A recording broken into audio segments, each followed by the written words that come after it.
I love it. So, I wish they had a capital prep when I was going to school. well, that would make me a lot older or you a lot younger. So we're gonna stay We with what needed we it. got now. Listen, so why I'm so excited to talk to you is because okay, so you won 3 Emmys, like that's dope, and like you've been acting since like 4 years old or something ridiculous like that. But I don't think that that's the most interesting thing about you. Like I don't even think that's kind of the most interesting thing about you. You have decided that you're not going to allow your art to limit who you are. Why? That's Like, why don't you just shut up and act, man? Like, why you got to be big. out here talking about stuff? Yeah, it's like shut up and dribble, right? Right, right. Um, I to be honest with you, and I talk a lot about it in my book that acting is my passion, but activation is my purpose. Hold on, the light went off. Keep going. It really is, just that. Like I know that when I was created, Most High created me to be a servant that helps to move the chains of humanity. So I think at our best, and I think this is why forgive me if I'm saying anything that may misrepresent what you may be feeling, but every person that I know who lives a life of purpose has great peace every day walking out their purpose. Yeah, yeah. Far too many people roam the face of this earth, never knowing why they're here. So watch this. I don't know why not you, Dr. Perry, but just the proverbial you. Hmm. I don't know why you're here, but I can tell you why you're not here. You're not here to simply pay bills and die. You're not here to get a job, go through your 9 to 5, get to the weekend, trash yourself, recover, by Sunday night, get there Monday morning, do the same thing over and over and over and over again. I know that Most High, God, I know that you were not created to do that. I know that. I know for a fact that every single person that has pursued or unlocked their purpose from their pain gets to live a peaceful life. You unlock your purpose from your pain. Yes. You could have kept your pain to yourself. Like, you don't have to Yes. do this. You're Right. a man. You're a black man. Black men are supposed to be tough. I talked to somebody from a well-known magazine, and I said to them, you know, I never see brother smile on your cover. And he's like, nah, that's not really the case. Why you got to talk about your pain? Like, you could have just let that go. Yeah, that's a great question, bro. It's so because I know if I keep that to myself, no one no one benefits from that. So if I keep my pain and what my pain did, we know the saying that hurt people, right? So if I just allowed my hurt, and by the way, my father created a great deal of pain inside of me. Yours too? Yes. So at 6 years old, my father kidnapped me from my mother. And I was abandoned in the back seat of his car, woke up not knowing where he was. It's about 3 a.m. A Brooklyn street that looks like it's in a movie. One street light on, it's dark, it looks scary. At 6 years old, you feel like you're gonna die. Yeah.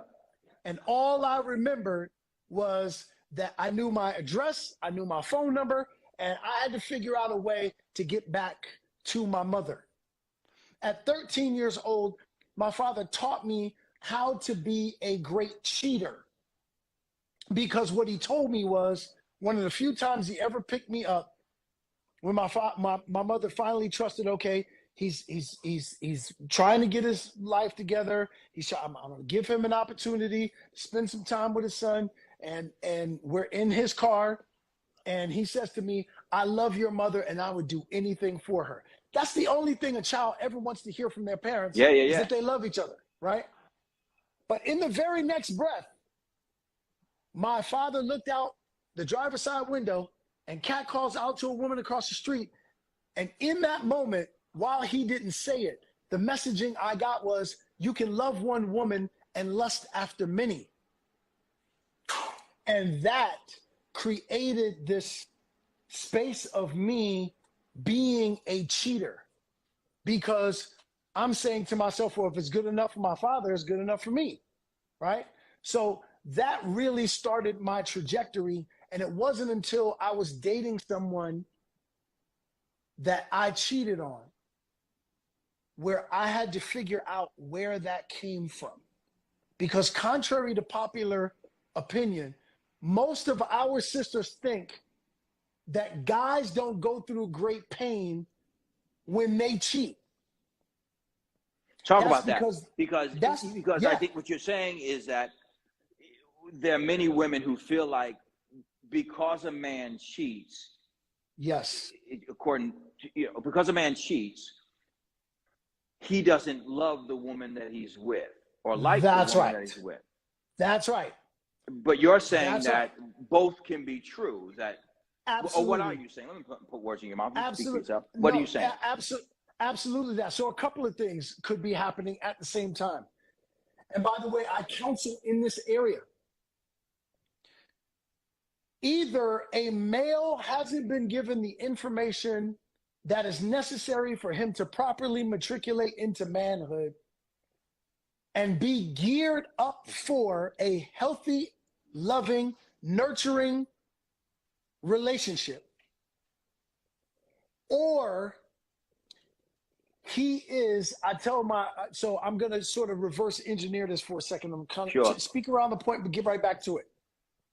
I always tell, in the couples that I counsel, I always tell the sister this: if you're trying to get your partner's attention, if you're trying to get your husband's attention, don't withhold sex. Don't punish him by withholding sex.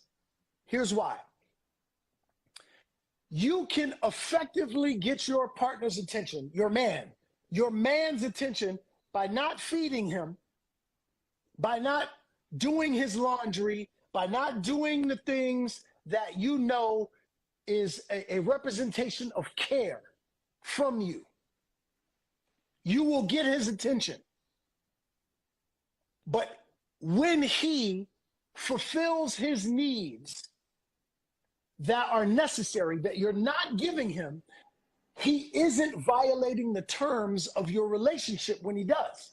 So in other words, when you don't feed him, when you don't make him food, and he cooks food for himself, he's not violating the terms of your marriage. Okay. But let me push you on that, though. Let me push you on that. Because many women will tell you, Dondre, that they can't have sex with somebody who they're not attracted to. They can't be attracted to somebody who they think is doing them dirty. So now watch this.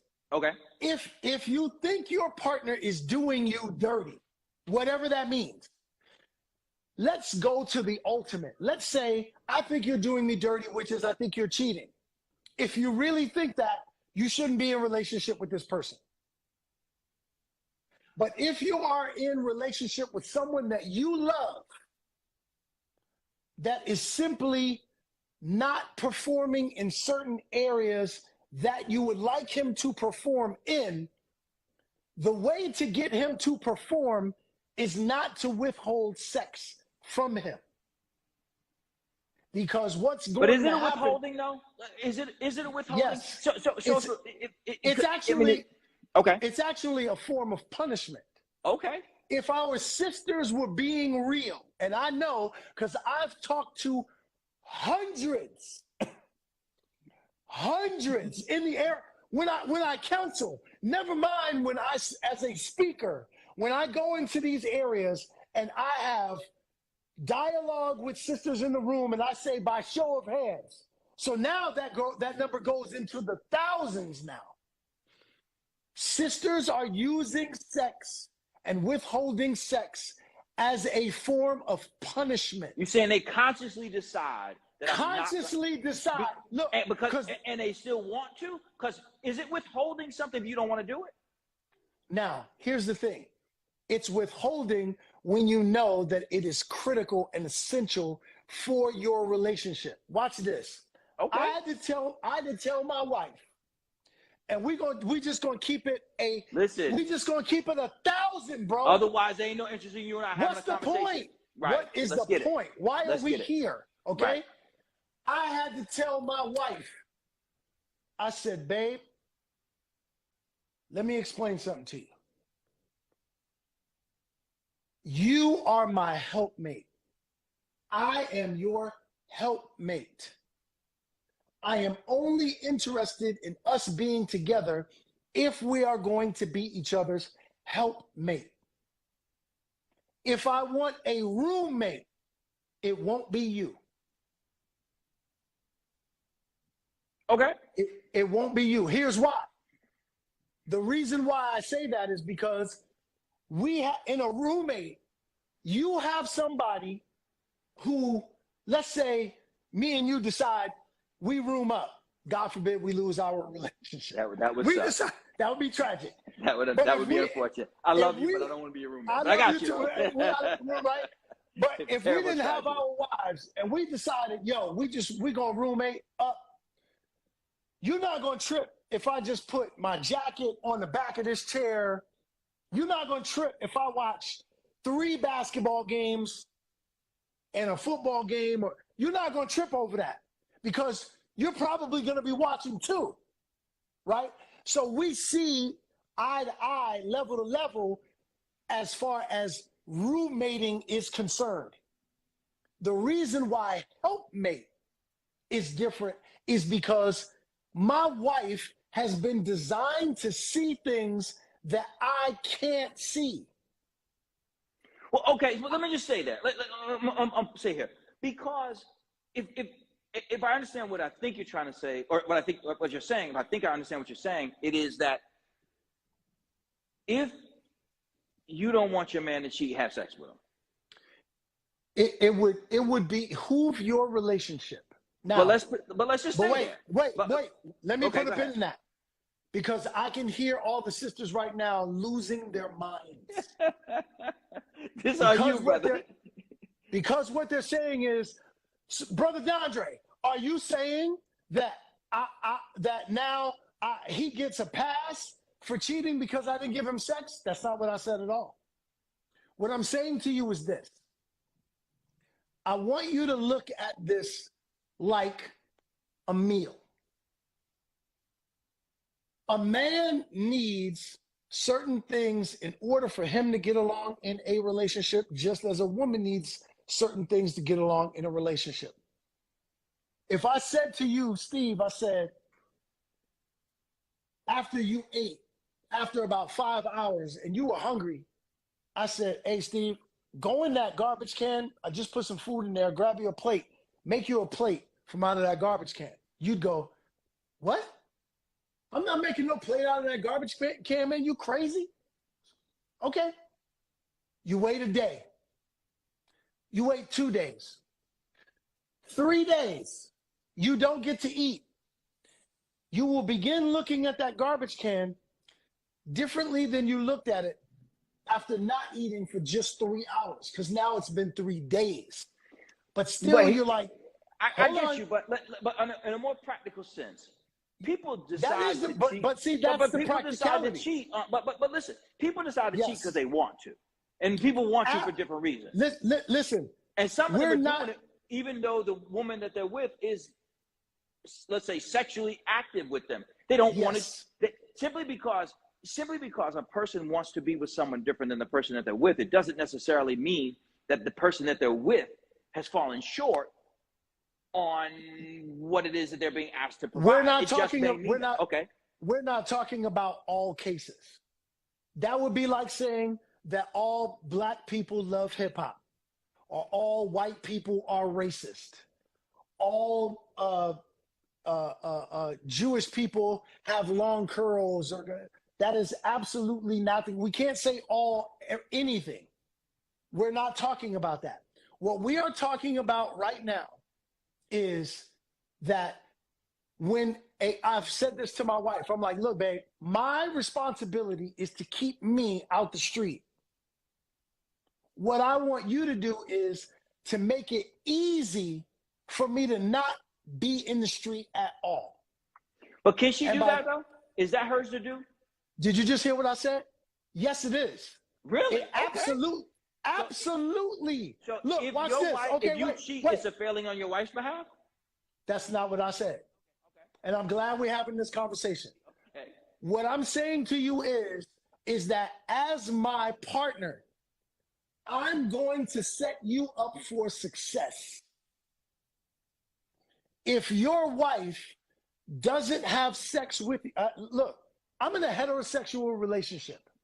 If my wife decides she's not going to have sex with me at all again, I'm leaving this relationship. Now, you can have an imaginary conversation, but I'm gonna have a real conversation. No, there's nothing imaginary about this, because here's what I know. Right. What I know is this: you can speak for what you say you said to your wife, and so the question I'm compelled to ask you is, if you were to, or if someone were to cheat, are we saying that that is the result of a failing of their partner to fulfill their needs? That's you. Now, I've said no to that 3 times, Steve. Okay. You are not going to set me up for failure. I'm not setting you up for failure. I'm trying to push you on this. Because when you say, when I hear you say, this is what I'm telling you what I hear you say. What I hear you say when you say that is, in order to make sure that your man doesn't cheat, one of the things you must do is make sure you give him sex. Am I missing that? Here's what I want you to get. So I'm going to state this plainly. In our partnership, there are things that we need to give our partner to set them up for success. Okay. If you know, particularly, there are many women who get into a relationship with their man, and they know that sex was a large part of how they came together in the first place. So now we get married. Here's what happens.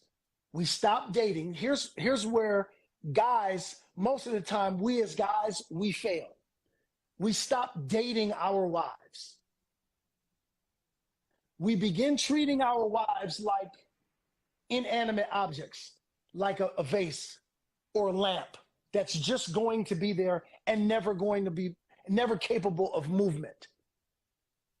We got our wives by dating them, by tantalizing them, by intriguing them, right? And because now we're married, we stopped doing that. What I had to do in order to set our marriage up for success was to continue dating my wife. What does that look like? That looks like leaving love notes, leaving a text message that might be a little on the dirty side. Okay. Sometimes, leave a rose on the bed. Sometimes, come up for no reason, come up behind you, hug you, kiss you, not for the sake of having sex, but just for the sake of doing the kinds of things that I know that I did when we were dating. So let me see if I can engage on this, because I want to make sure that I understand what you're saying. What I think I hear you saying is that it is incumbent upon both people to engage each other in a way where they feel wanted, which in your language would mean sex. In other people's language, it might mean that they care about what their interests are. Like they care if you're studying, if your wife is back in college, asking them about what their studies are. Whatever it is whatever that trigger is for them, that love language. I think I hear you saying to speak to that love language. Is that what I hear you saying? For sure. And for the most part, here's the thing. Most women, for the most part, not all, for the most part, women are emotional first. For the most part, not all, men are physical first. So now I have to be able to speak to where my wife's emotions are. Know that she's going to operate from that particular point of view. I will probably react from a point of view that is physical, which is why sometimes males who are untrained in this area of being men can be very dangerous without training because they rely on their physicality first and What do you not mean their by that? mentality. How do you So, train a man to not be rely on his physicality? so like a reflex, right? If I hit your knee, if I banged your knee with the rubber mallet, your leg would go up because it's a reflex, right? We are born, we are built with a certain level in masculinity, a certain level of physicality that we use naturally.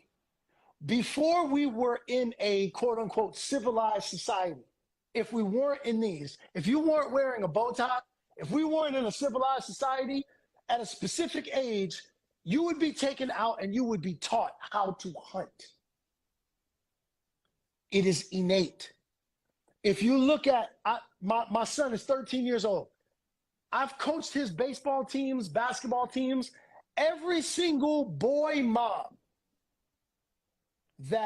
whose son that I had have all come to me and said, Coach Dre, what's wrong with my son?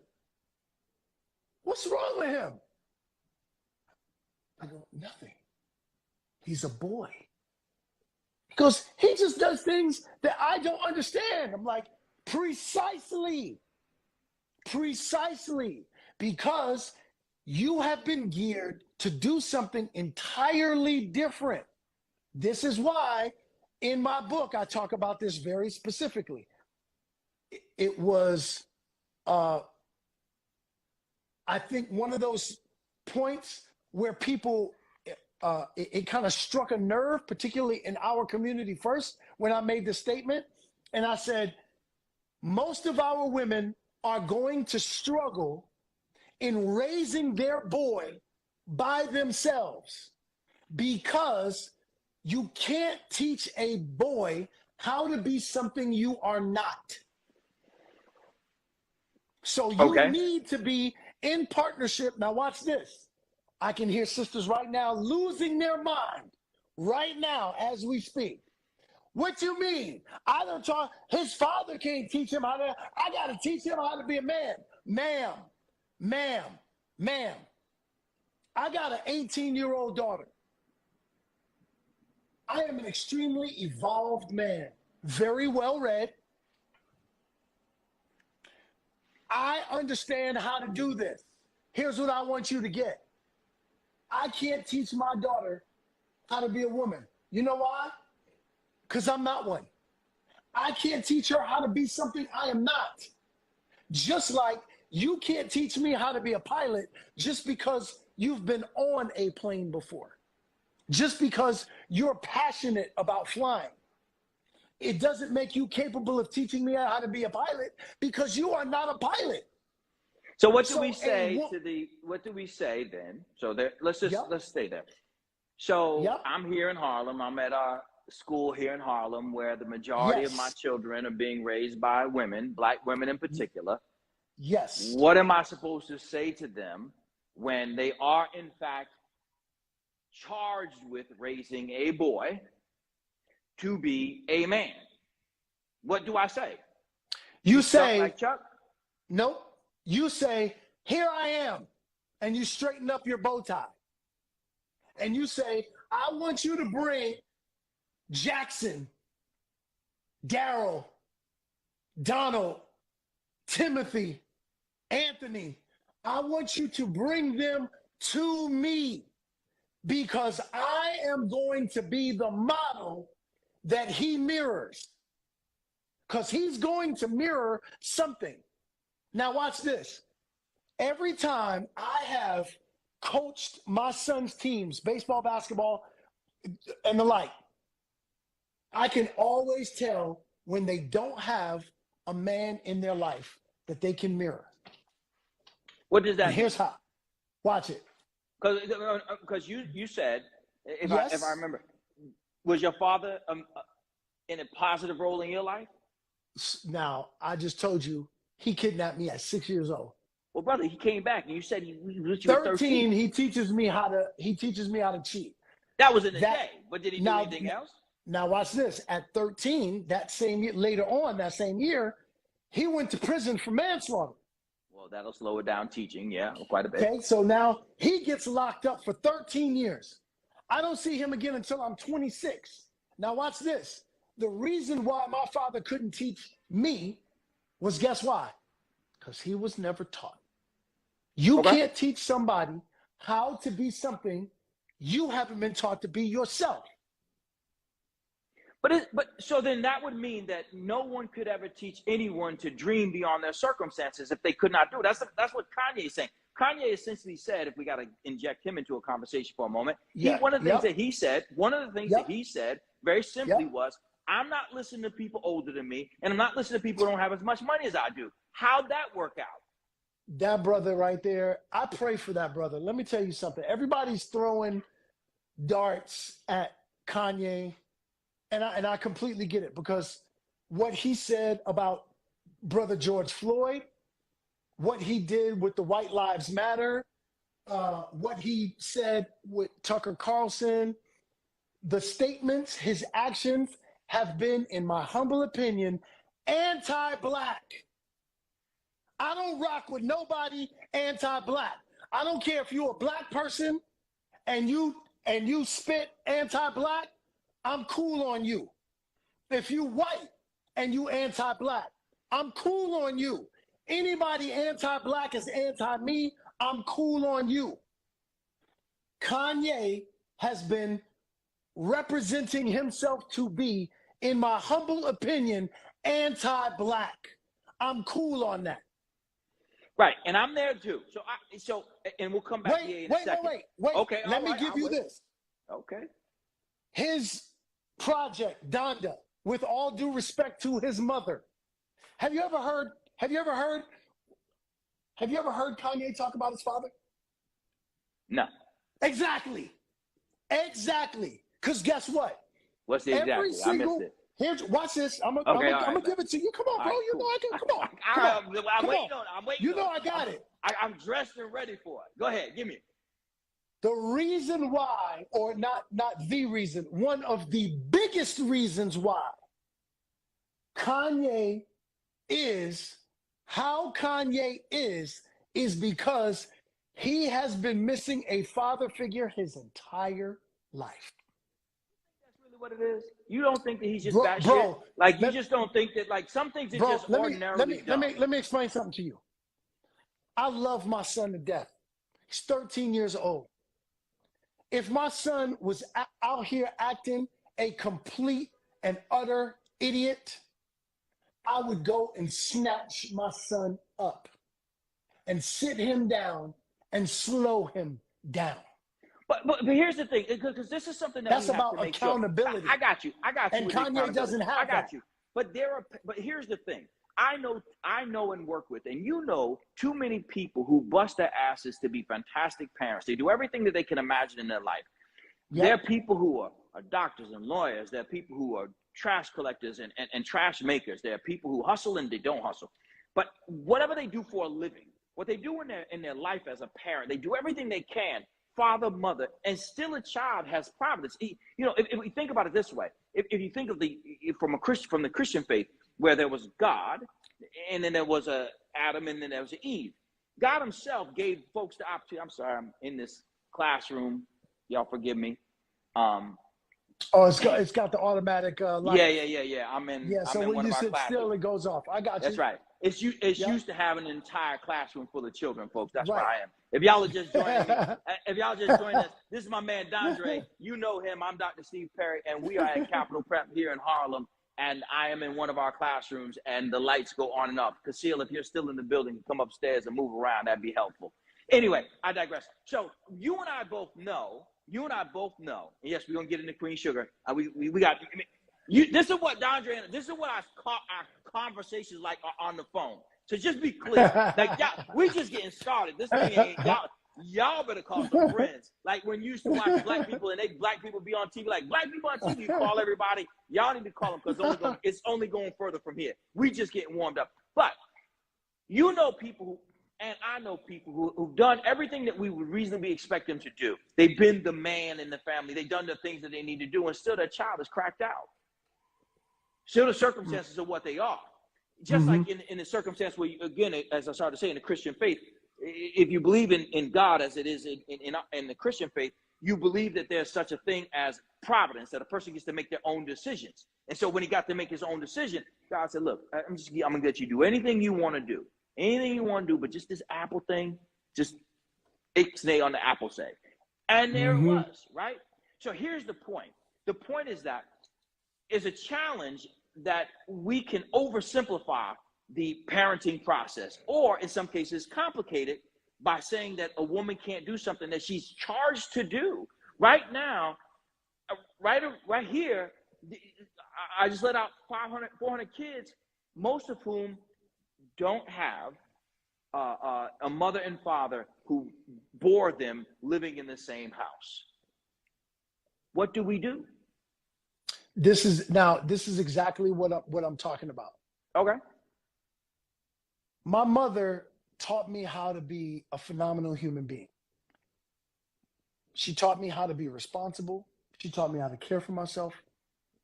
She taught me how to care for others. My mother couldn't teach me about the very specialized struggle of being a man. It's different. It isn't the same. It's not the same skill set. It's not the same skill set in leading a household. And I can hear some of the sisters right now going, oh, so because you're the man, you're the leader of the house? No, I'm the leader of the house because I have specific skill sets that make me a phenomenal leader. But let's say that. Could that be the case? I mean, would that be so wrong if you said that? If you said that because I'm a man? Because if you believe in male-female roles, if you believe in traditional male and traditional female roles, doesn't that come with the presumption that the man is the leader? I mean, I wouldn't presume a man to be a leader because some, what I call grown males, need to be led. And by their wife? By anyone who has more sense or better skill sets. Okay. So let me explain this theory for everybody who's watching who's unfamiliar with my messaging. The book is called Male versus Man. I'm not trying to sell you a book. No. I want you because it's not about selling the book. It's about giving them information and support. There it is right there. So this is the book. It's called Male versus Man. And see that good looking brother on there? I go out to dinner with this dude, and then it's like, so this is what we're gonna do. You're gonna look like this while I'm sitting here like the ugly guy at the table. Yeah, right. Like, this is not okay. Like, you ain't gonna eat more than that, brother. Meanwhile, show up as dapper as you always look. Come on, man, stop it. Listen, I gotta overcompensate. I'm at the dinner table with this guy. So tell him why you wrote the book and why this is important, because it is important that you sell the book, because otherwise people won't know what it is in there and what's your point.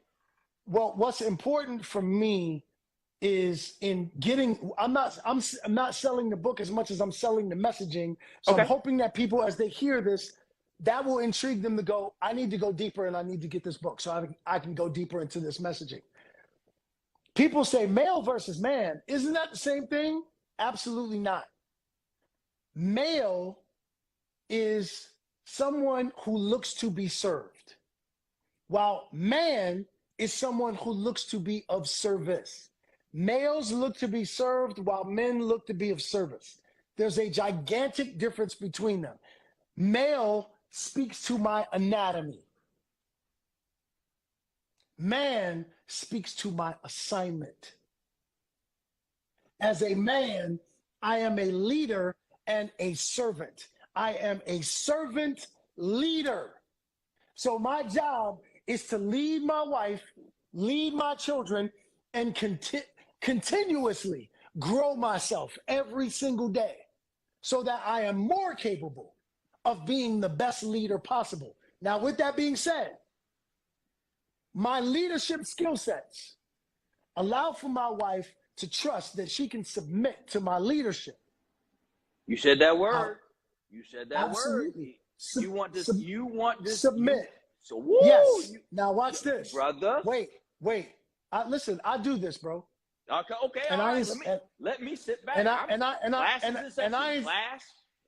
Class is in session. Professor Write these notes Dondre down. is about to get it. Particularly my sisters. I want you to hear this. I just said that my wife submits to me. But as a great leader, I also submit to my wife. Okay, all right, play. You Why? put that one around smooth. Why? Because I'm smart. My wife doesn't stand behind me. My wife doesn't even stand beside me.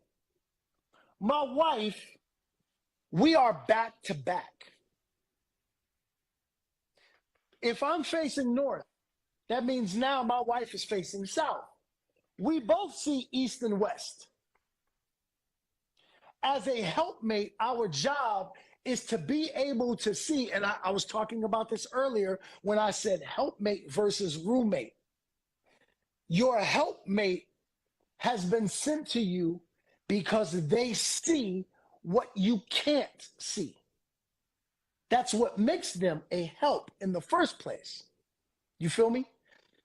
I don't want a roommate in my wife because she sees things differently than I see them. If I had a roommate, I would choose someone who sees things the way I see them in order for us to get along, minus sex.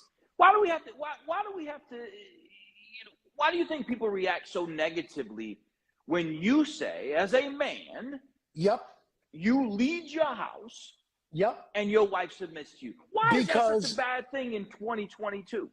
Because we have a woman king mentality right now. Oh, okay. Now, Woman King was a phenomenal movie. It's a dope movie. It's a dope movie. It's a dope movie. It's a dope movie. Okay. Movie. It ain't real, is what you're saying. It ain't real. Are you saying that as a man, it's incumbent upon you to run your house? No, it's incumbent upon me to lead my house. Run my house means I dictate everything. Oh, okay. Lead, okay. You feel me? You feel big, gigantic difference. Okay. Leading, as a leader, I just told you that there are often times when I submit to my wife. What's that look like? You submit when? Give me an example of how you might submit to your wife. So sometimes my wife has a bunch of skill sets that I don't have. So if she has a skill set in a particular area that I don't have, then I say, babe, what do you think about this? Because I know you're stronger in this than I do. So I'm going to need your help in this. What do you think about X, Y, and Z? And then my wife says, well, this is what I think we should do. I'm like, okay, bet, let's do that. Now, I say, yes, let's do that. So as the leader, I just put it in her lap. I said, babe, what do you think we should do? She said, this is what I think we should do. I said, what? Let's do that. Boom. That's being a leader. Running the house means even when I lack skill sets in an area, I'm going to dictate what we do. Was Will Smith manning up when he did what he did? Why are you putting me in this position? Brother, listen, you knew what we got to do. You know the assignment. This is what the people want to know. Let me tell you something. Let me tell you something. And I'm going to make this perfectly clear. And for those out here, I see a couple of people. How long you been married? Me and my wife been together for 25 years. I'm giving you the recipe. 25 years. I'm giving you the recipe. Don't question it. Write it down. 25 years in Hollywood. 25 years in Hollywood, which is like the equivalent of like 75. Okay. Don't question this. Just write this down and follow this recipe because I'm telling you, it works. Okay, now watch this. Okay. I asked the question. People want to make sure I re-ask the question. I asked you the question. Was Will Smith manning up and handling his business as a father, as a husband? Was he running his house when he did what he did at the Oscars? I'm gonna be honest with you. And Will is my brother. I love him. I love him. He actually is a friend of mine. If Will were being 1,000% honest with you, he would tell you that he was acting out of ego. What's that mean? Will could have been just as effective. Okay, let me take Will out of this. Let me put me in this situation. You have a beautiful wife. My wife is stunning. still the most beautiful woman I ever seen in my life. Okay, I give you that. I thought you were about to say the most beautiful because I was like, you did meet my wife, but that's okay. So, but it's cool. It's cool. It's cool. I got you. For you. So, and I would imagine, especially in your industry, yes, people cross lines. Get out of line. Yes. So let me tell you. Let's put me in that situation. Wife sitting right here. I'm sitting right here. Chris says what he says. There's a history. He said something about my wife previously. Here's what I would have done knowing that a comedian is going to be a comedian. Given the kind of power that I do have, I would have done a preemptive strike because I already know, look, the last time we were in this position, you said something about my wife, said something slick. My wife didn't like it. I know we're going to be sitting front row. I know you're a comedian. You're going to do your job. You're going to be your comedian self. I'm going to do a preemptive strike right from the gate before the show even starts. Hey, Chris, let me holler at you for a second, bro. Come here. Hey, y'all, can y'all excuse us? Thank you. You don't mean this. You don't mean you would have pulled the host aside. Look, I was at the DL, my brother. DL. Now, did you ask me a question? I'm asking you a question, but you really mean are that? You answering it for me or are you answering it for you? I might be answering for both of us because I'm struggling to believe that you would have pulled Chris Rock aside before the Oscars and said, come on, don't talk about my wife. Watch this. Okay. If I already know, so in my book, I talk about how there's two versions of me. And people are asking, before, I'm talking about before the show. And here's why. There's two versions of myself. There's Brooklyn Dre and there's Disciple Dondre. Okay. Now, people who don't know me think they know me because of the roles that they've seen me play on television. Queen Sugar, that's what people want to keep. They want to come back to Queen Sugar. We got to get Robert on the Cosby Show, Terrence on All My Children, blah, blah, blah, blah, blah, Three-time Emmy Award winner. Before all of that, before any of that, I threw my hands in Brooklyn. Now, everybody's like, you can't do this, you can't do that, because they think they know you based on what they've seen you be in Hollywood. Because you literally used to box. People don't Listen know. to me, box. I had plenty of practice because as a light-skinned, then curly-haired kid. Well, still. Right, yeah. Shut up. Let me just point it out. I used to get a lot of practice because I would get, oh, you think you cute. Oh, you think you cute. Oh, you think you cute. So I'm having to throw hands every other day, my bro. So you don't understand. Brooklyn Dre will bust you upside the head quick, fast. I can't tell you. And size don't make a difference to me. Okay. Because I was always the smallest. So I was always forced to fight people bigger than me. I could give you a laundry list of cats that I had to bust in the mouth. So you say then y'all just came off the red carpet. You know who the host is. Yes. So if Ricky Gervais is there, you do the same thing. You tell Ricky what he's gonna say. Listen, if I know that, here's why. As a man, my responsibility, number one, is to protect my wife. My responsibility, number two, is to protect alter ego me from me. Because I already know that if this goes the wrong way, Brooklyn Dre is going to be trying to represent me. And when Brooklyn Dre represents me, people got to get bailed out of jail. So you say your solution, were such a thing to happen, I think the Oscars may want to listen up if y'all inviting Dre to the event. You're saying you're gonna pull the comedian aside, and you're gonna say to him what? Do me a favor, hey Chris. Look, man. I know you got to do your job, but I'm just gonna be real with you. The first time this happened, you said some things that hurt my wife. I'm gonna be honest with you, man to man. I felt disrespected. I didn't say anything because I didn't want to make it a thing. Tonight is a special night. I think I'm going to win my first Oscar. My wife, I'm not sure if you know or not, has alopecia. If this goes sideways, it's going to be an uncomfortable night for a lot of us. Man to man, I'm asking you to respect me, respect my wife, so we don't have to get into no funk. But and so, I know Chris is 85 pounds. He don't want no smoke, bro. Well, clearly, with all due respect, he sure did take a sucker punch.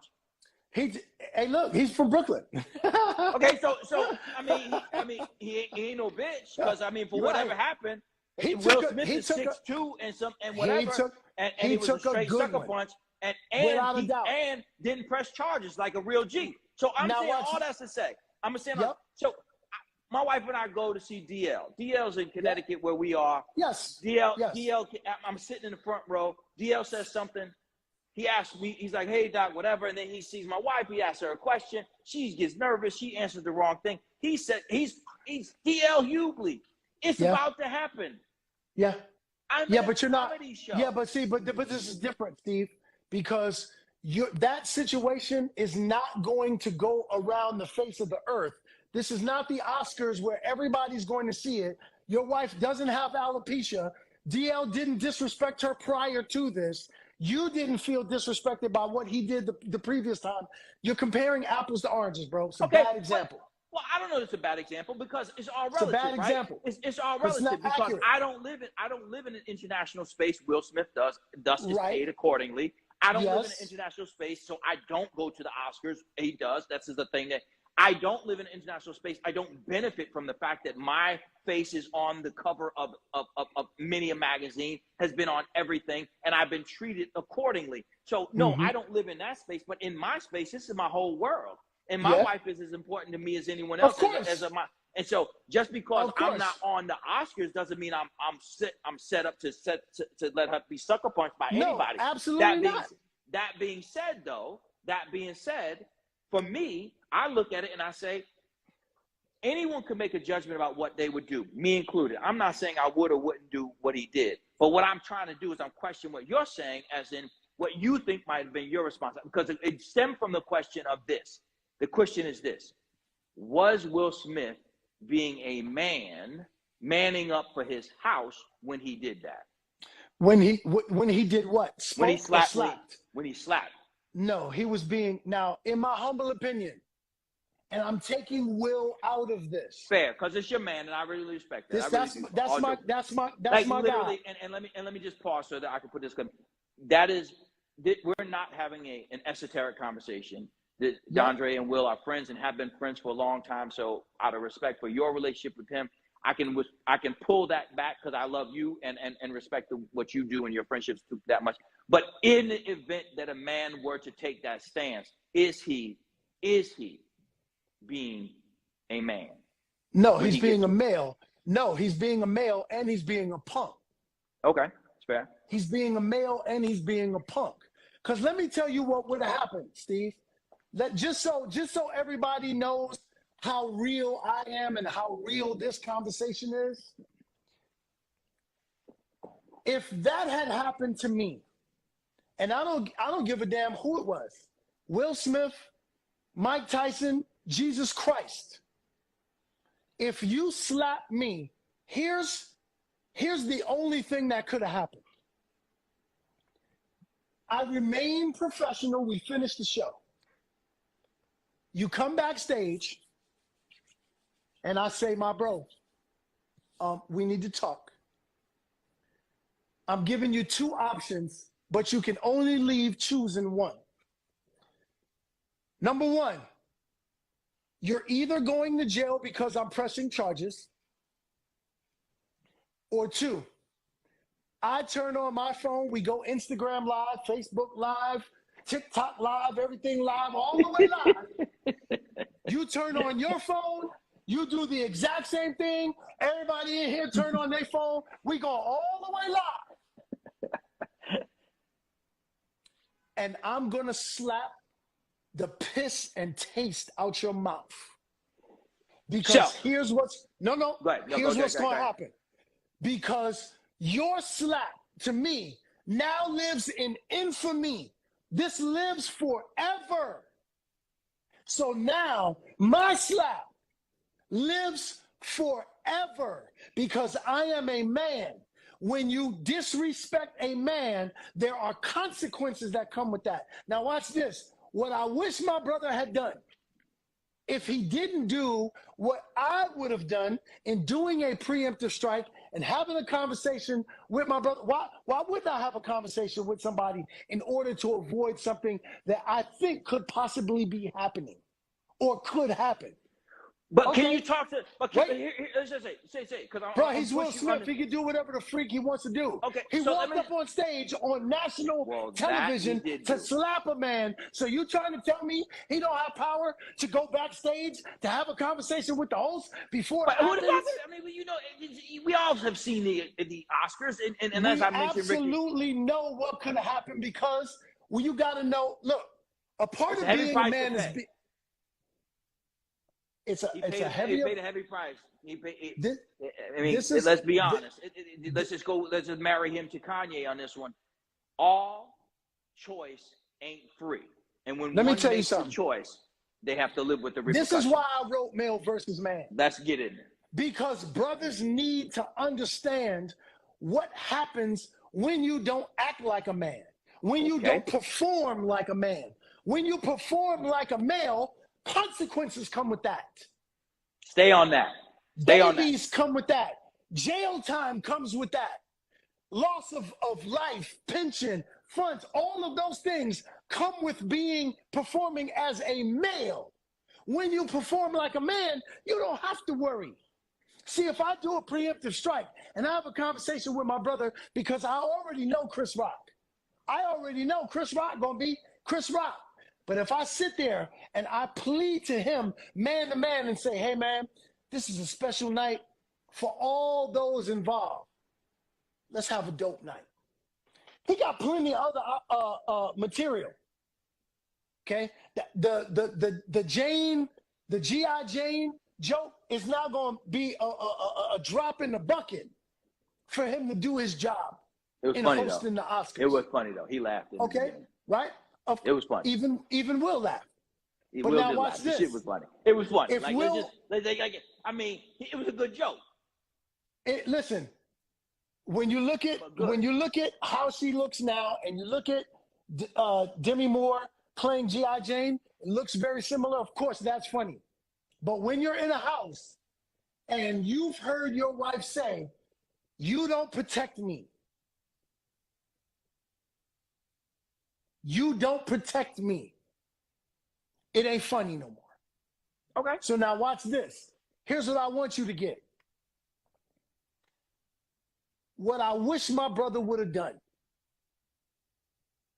And again, I'm getting back to this because if he'd have slapped me, I would have slapped. He wouldn't have looked the same. He would never look the same again. And I don't care who that is.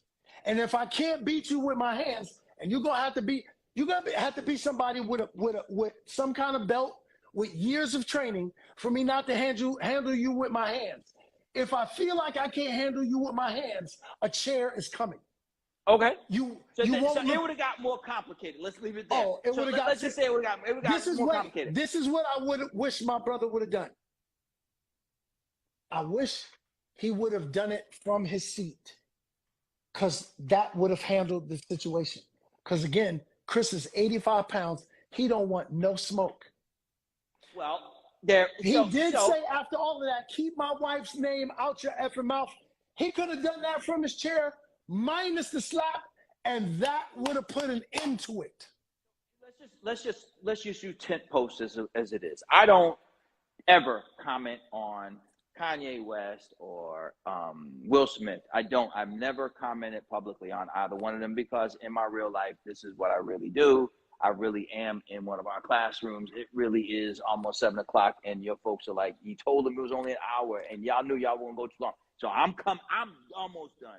So relax, y'all. But where do you think the bookend of the behavior of Kanye West and Will Smith leave us in terms of the conversation about Black men and manhood, something that you spend so much of your career talking about?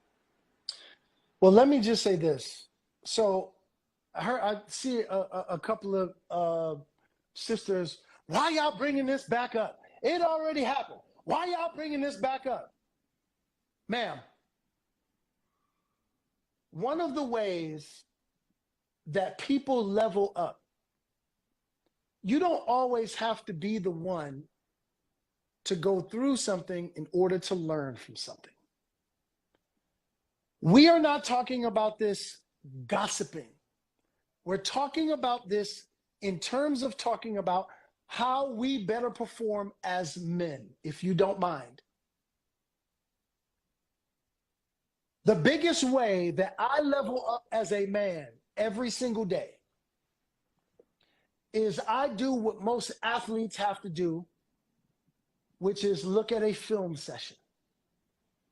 They look at how they performed during a particular game in order to figure out what they're not doing, so that they can apply that information in order to better perform the next game.